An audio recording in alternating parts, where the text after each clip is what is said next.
Добрый вечер. Спасибо, что вы поделились своим опытом работы. Конечно, муниципалитеты и в будущем будут совершенствоваться.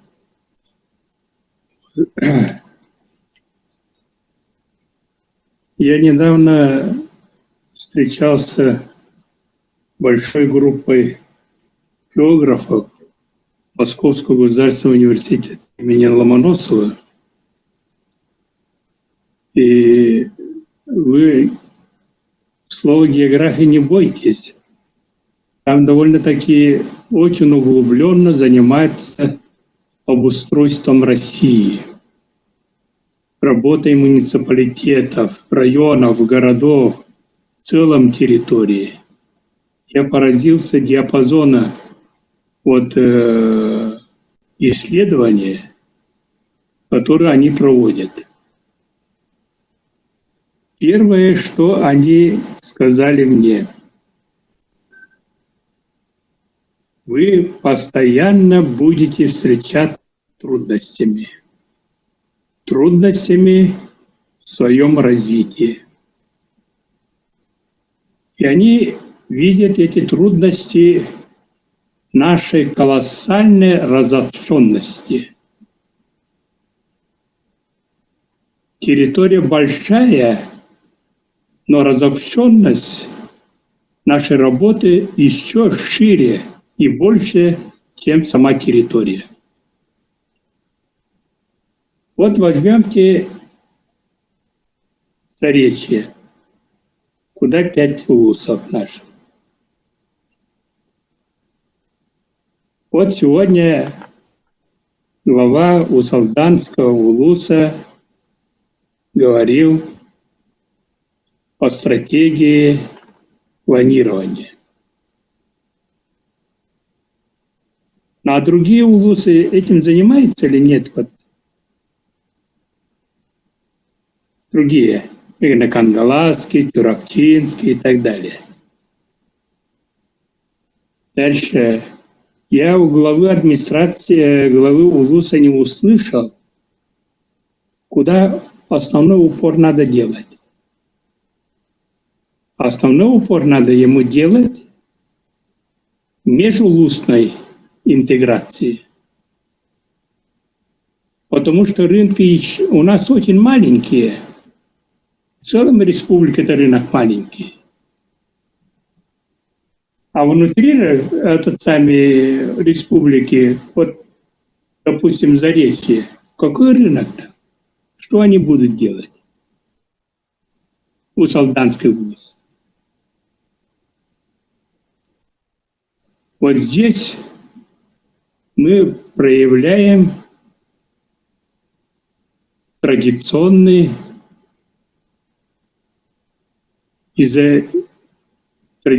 изоляцию, которая характерна нашего улуса. Сами по себе. А внутри улусов еще наслега. Они тоже сами. Вот один первый Маджагар убедительно показал. Что-то делает, хорошее, доброе дело, а наслега Кангаласского улуса делает такое? Нет, не делает. Далее, группа Вилюйских улусов. Там 4 улуса. Тоже разобщенные. Между собой практически, но здороваются, наверное, только. Никакой интеграции нет внутренней. Силы по тем или иным вопросам не объединяются.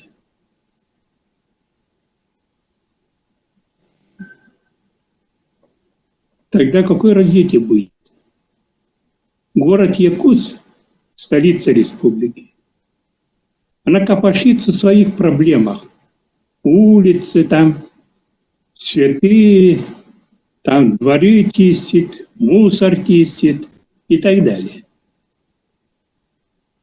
Абсолютно никакого влияния не оказывает. для улуса. Даже вот говорят, я недавно прочитал, что они аграрный пояс создают. 1,5 миллиона увеличили финансирование против прошлого года, то есть нынешнего года на будущий год.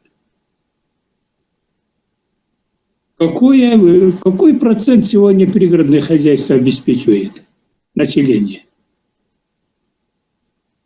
А почему не кооперироваться, создать пояс продовольственный, включая, понимаете, и Ангаласский улус, Намский улус, и саму Туймаду? Более-менее бы получилось бы что-то.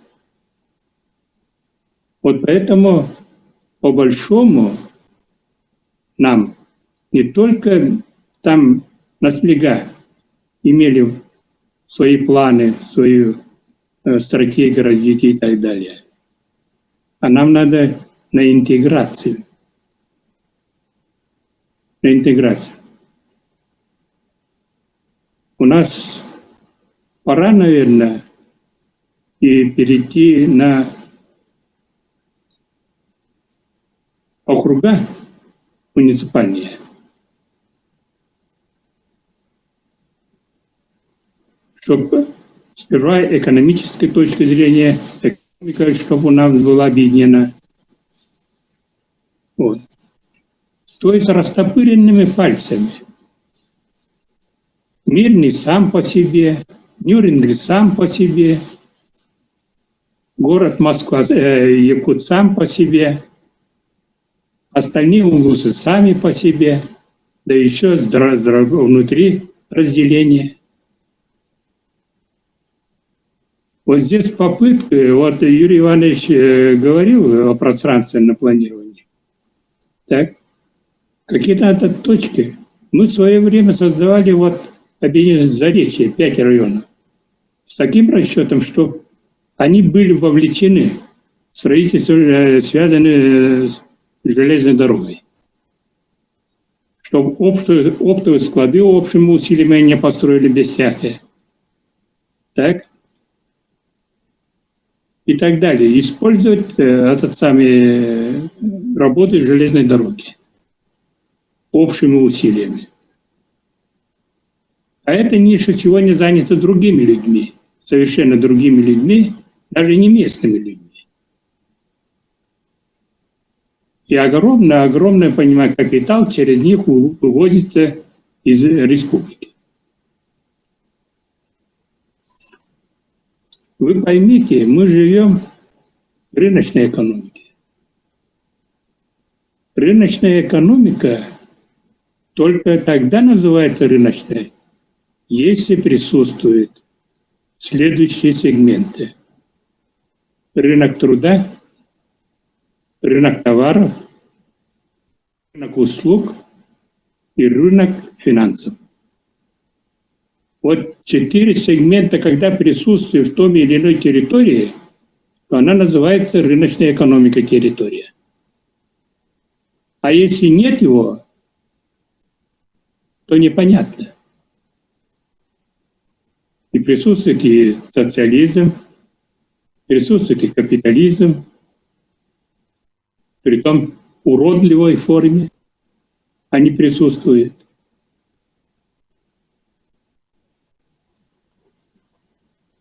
Вот поэтому все же история местного самоуправления все же лет 20 уже. До 2000 года государственная власть доходила до районного уровня. Местное самоуправление было только у нас в Регах. А сегодня у вас и районные центры перешли на местное самоуправление. И не поймешь, там аппарат районного муниципалитета сидит и аппарат поселка или города района сидит. То, чем занимается, никто не знает. Это первый момент. Второй момент, товарищ, я не услышал слово «земля». Ведь по большому мы все одеваемся, обуваемся, кормимся только от земли. Искусственного питания нет. Так ведь? Так. А как мы относимся к земле? Что мы вкладываем в земле? Абсолютно ничего.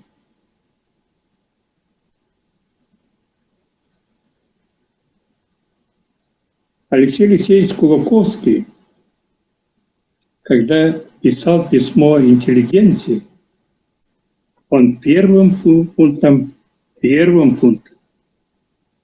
говорил о развитии земледелия, хлебопашества, огородничества. Это первое. А животноводство он четвертым поставил. Четвертым по значимости. Даже это говорит о том, что люди всегда беспокоились, всегда обращали внимание.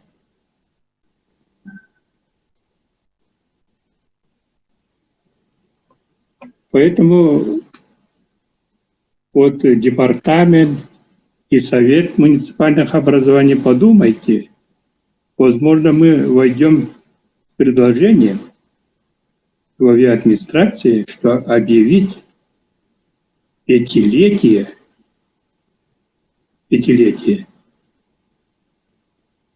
годы земли для решения каких вопросов? Первое, нам надо возродить мелиорацию.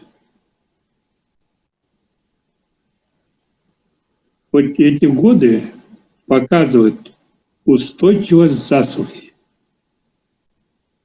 Устойчивость засухи. Низкие урожаи.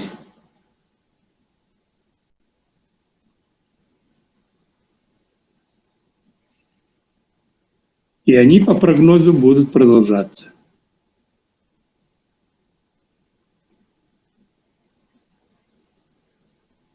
Дальше технологически перевооружаться.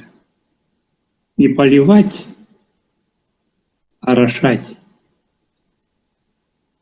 Притом орошать программированным. Не простой водой, а насыщенной, обогащенной водой. Чтобы растение получало через капельное орошение все то, что почве не хватает.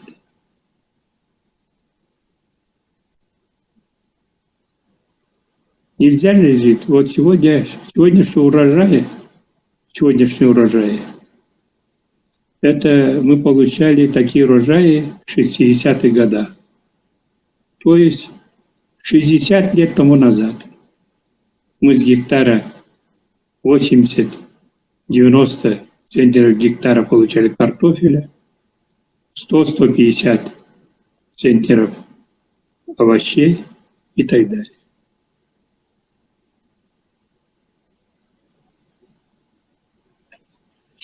Следующее, мы в этом пятилетии корни должны пересмотреть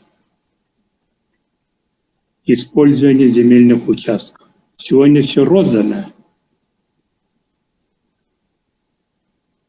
Все же инвентаризацию надо провести. Мы знаем, что многие товарищи не пользуются этой землей. И так называя арендуют только. А есть специальный закон. Если в определенное время не используется по назначению, то отбирается, возвращается. И дается тому, кто по назначению будет использовать землю.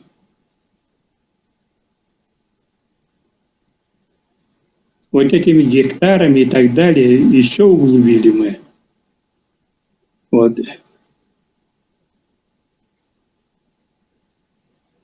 Межевание практически тоже не закончили. Очень много заросшие, даже пашни зарастает. Пашни по назначению не пользуются. Вот за эти годы, за 5 лет, надо инвентаризацию полную провести.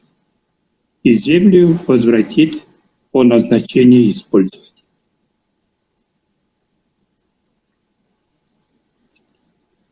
Вторая проблема, на мой взгляд, нам очень доступна, это заниматься развитием аквакультуры. Ну, по-простому, зарыблением. Это очень малокапиталоемкое, но очень эффективное укрепление продовольственной базы. Я помню, мы в 2000 году 2400 озер зарыбляли.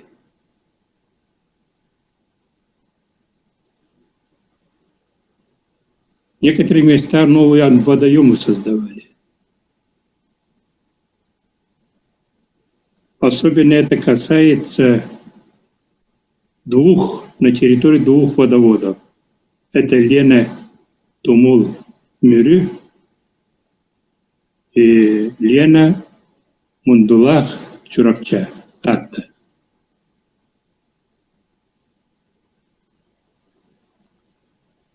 По мощности они не используются, урывками, лимитируют. Говорят, что очень дорого. А легко ли Благовещенский ездит, понимаете, и заготавливает корма? Малозатратные, что ли? Дальше сейчас полиэтиленовые трубы у нас в Якутске выпускаются. Это хорошие трубы. Вот. Так что у нас есть все возможности расширить это водоводы, боковые аласы натянуть, проложить эти трубы. Источник-то воды Ленина хватает же ведь? Хватит на долгие годы. Мы надеемся. Вот я в двух вопросах хотел бы обратить внимание муниципалитета. Это проблема земли, использования земли, эффективного использования, так, повышать культуру земледелия, на основе которого нам наращивать продовольствие, овощные культуры развивать, зерновые и кормовые. И второе – аквакультура, развитие аквакультуры. Я видел у Лоханане летнюю, довольно примитивную, простую рыбзавод. Так. Люди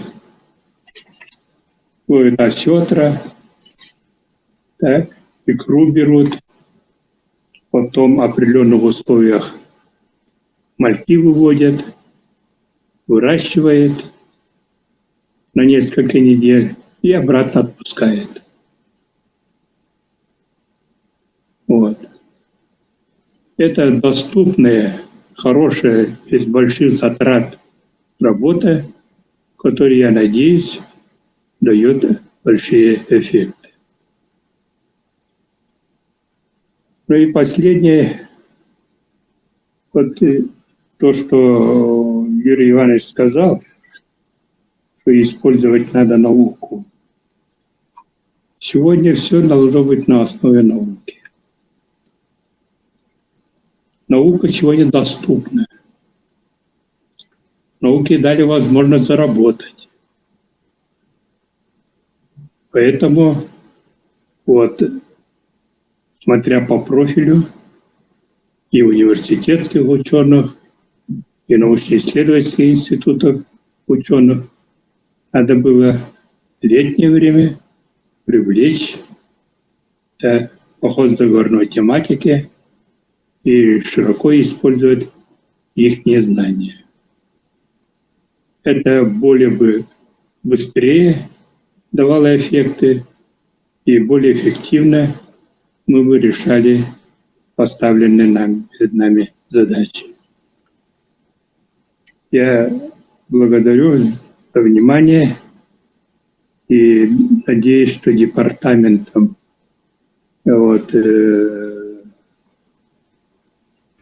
центр совместно по некоторым вопросам будет работать и законотворческой части.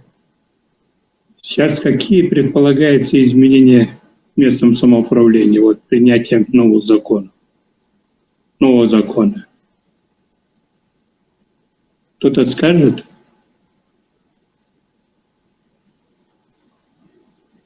Дума рассматривает все это, проект закона. Слышно или нет? Да, слышно, Михаил Ефимович. Слышно. Как конечно, по новому законопроекту мы, конечно, будем смотрим. Конечно, вы с вами полностью согласны насчет муниципальных округов, и по проекту закона мы сейчас отрабатываем с этим в департаменте и с руководством, и с Государственным собранием Мелтемян, с постоянным комитетом по местному самоуправлению. Но мы надеемся, что мы совместно все-таки найдем пути решения. Свои мысли соберем, интеграцию сделаем и будем работать по введению. Что-то беспокоит нас или нет? Конечно. Нет. Там вопросы есть. Какие, например? Насчет по введению вообще нового закона у нас вопросов сейчас и у муниципалитетов, и у нас в департаменте, конечно, очень много. Есть недопонимание некоторых моментов. Но это надо все нам вместе обсудить и уже внести в жизнь, претворить. А не опоздать? В первом чтении же принято. В первом чтении принято. И вам... мы отрабатываем с нашими депутатами. Да. Мы сейчас отрабатываем с Государственным собранием, с нашими муниципалитетами. Надеюсь, мы свои видения успеем внести.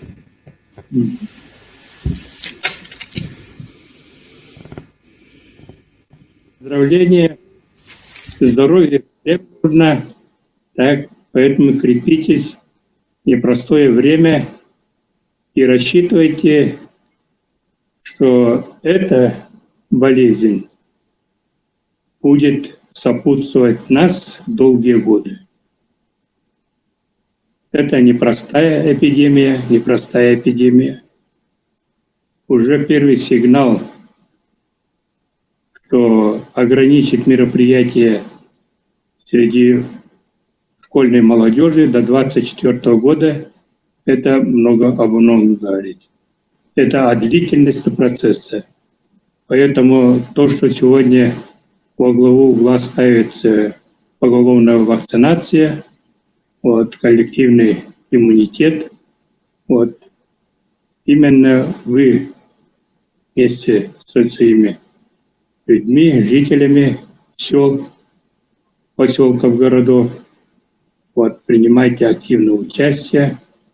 Срок сейчас указывается, к какому сроку мы должны достигнуть 80%, а после этого, по всей видимости, очень жесткие подходы будут тем, кто не вакцинировался.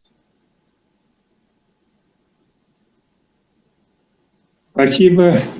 Еще раз спасибо за поздравления. Всех благ вам. Спасибо. И вам спасибо огромное, Михаил Ефимович, уважаемый. Мы сегодня конечно, ваши бесценные советы обязательно будем использовать в дальнейшем нашей работе для развития наших муниципалитетов, для повышения качества каждого жителя нашей необъятной республики.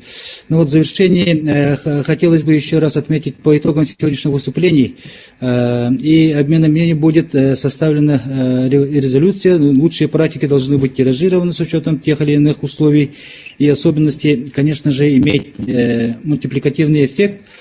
У нас, как мы все понимаем, цель единая. Цель развития нашей республики, улучшение качества жизни всего народа, всех жителей нашей республики. Еще раз, перед тем, как с вами попрощаться, Дорогой мой, это общие слова. Нам надо интегрировать экономику, через них объединить людей, а не лозунгами, не призывами. А именно через экономику надо объединять людей. Вот это главное. Хорошо, спасибо. Разрозненно. Я же сказал, ученые следят. Не только есть за Якутией, а по всем территориям у них материалы, огромные материалы.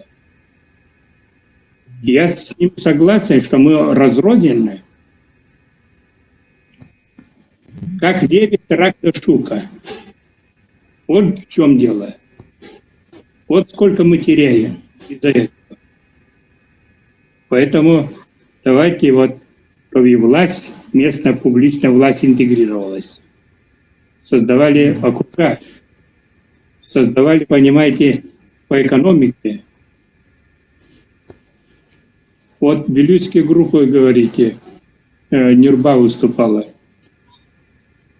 Слушайте, а почему, кто мешает вам мусор, Нюрба? За счет тех средств, которые вы за 1% получаете.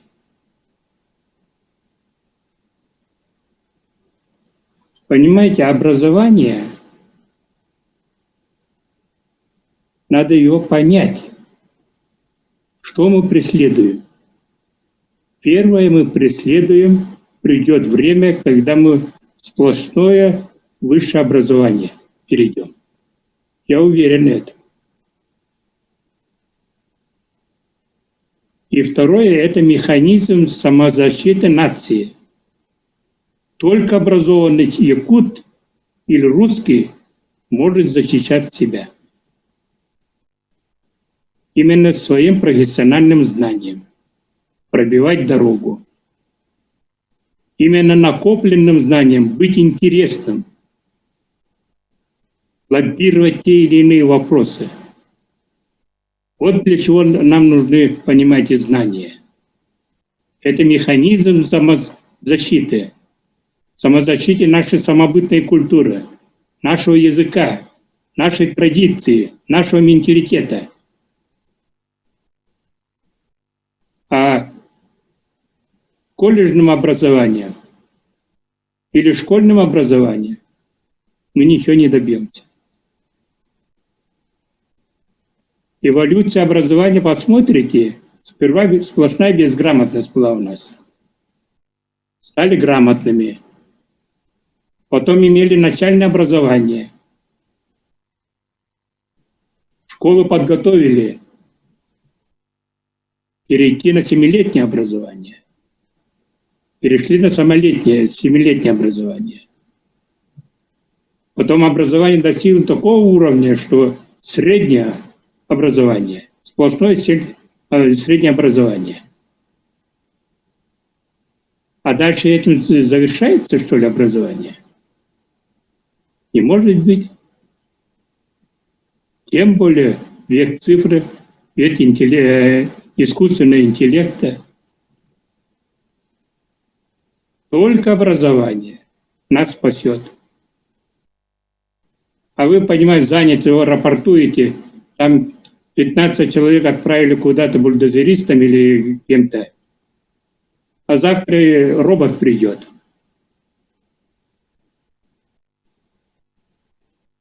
Тогда он кем будет? Поэтому хотя бы 10-15 лет вперед надо смотреть уже ведь. Я интересовался, куда вкладываете это, где 1%, понимаю. Это довольно большие деньги. Нюрбе, сколько получаете нынче за 1%? Так, у нас кроме дивидендов 354 миллиона социально-экономического развития есть, отдельное соглашение. А дивиденд сколько? Дивиденды это 700 миллионов. Михаил Ефимович, Да. Михаил Ефимович, можно я доскажу, если вы разрешите? У нас до сих пор газификации нет, электрификации нету. Вот когда газ будет, когда электрификация будет, сколько можно в Нюрбе жить без этого? Без производительных сил, без энергетики, без газификации нету. Один другому не мешает. Да, конечно, я понимаю, Михаил Ефимович. И то будет решаться, и то будет решаться. Так? Да, мы ждем. Сколько раз мы настаиваем. У нас в ваше время была схема газификации Вилюйского региона. Помните? Это вы сделали. Схему газификации. Да. До сих пор она стоит, есть проект. Слушай, До сих пор нету. Хорошо, дорогой. Вы мост построили через Марху? Построили. Да, построили. Все идет по плану, Я последовательно. понимаю, Михаил Ефимович, я понимаю. А вот подготовка кадров людей, это десятилетиями идет. Правильно, правильно вы говорите. Я с вами согласен, полностью согласен. Потому что, помните, вот с компанией «Алроса», мы договаривались не 15 человек, мы договаривались 100 человек, потому что колледжное воспитание, колледжное образование даже в развитых странах Европы есть. Не с каждым с высшим образованием можем быть успешным. У них другой совсем подход. Это поверхностно. Колледжным образованием много получаете и так далее, хорошая работа работает. Это другой. У них другой совершенно подход. Совершенно другой подход. У них платное все. Первое, так? Во-вторых, высшее звено они привлекают из-за рубежа, из других стран приезжает. Одна Россия сколько ежегодно отправляет, понимаете, инженеров, высшим образованием ученых. Сотнями тысяч. Вот за счет этого и живут. И постарели.